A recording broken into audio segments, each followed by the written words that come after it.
Class.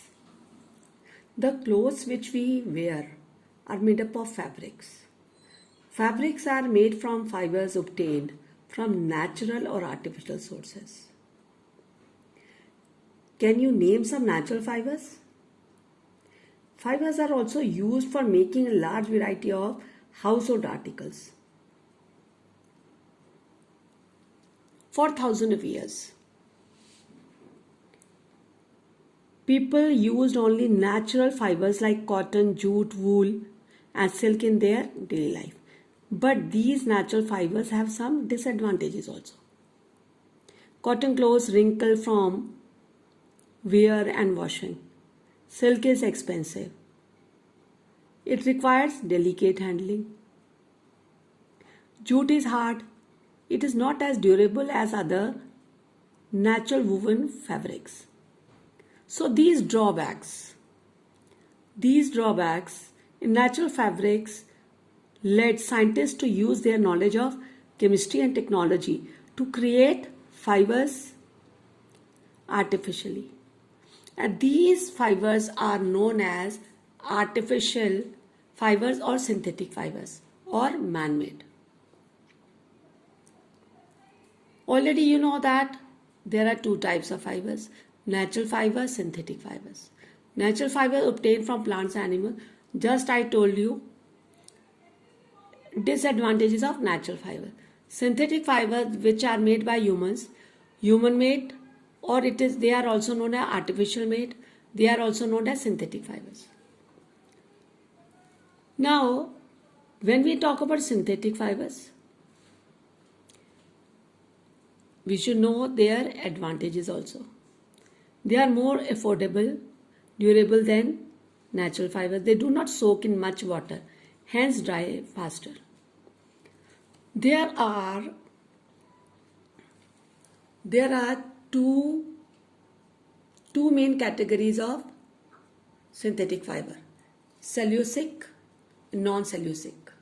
Cellulosic fibers made from cellulose, a substance obtained from plants. Non-cellulosic or synthetic fibers, they are made from chemical compound. There are few examples of synthetic fibers: rayon, nylon, polyester, and acrylic. Now, what are synthetic fibers? Before understanding about what are synthetic fibers, we should know that what is a polymer. What is a polymer? See, there is a necklace, bead necklace is there. Small beads are joined together, they are linked together, and they are tied in the thread like a necklace. So we can compare the polymer. Polymer is like a bead necklace.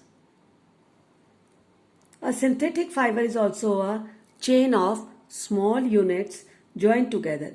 Each small unit is actually a chemical substance. Many small such units combine to form a large single unit called polymer. We can compare polymer with a bead necklace. Polymer means, it comes from the word, two Greek words. Poly means many, mer means units. Many units. So polymer is made up of many repeating unit. So each bead is a monomer. A monomer joined together to form one polymer. Polymer occurs in nature also. Like cotton, for example, is a polymer called cellulose. Cellulose is made up of large number of glucose units. And it has a uniform pattern also. Found in necklace or bead, joined with the help of thread. Right? It means that what is polymer? Polymer is a means that polymer, many such units combine to form a large single unit. It's called polymer. It means that synthetic fiber is called polymer. Children, please, this was your introduction only. Now we will study more about synthetic fibers, their advantages, disadvantages, and types of synthetic fiber in next video. Thank you.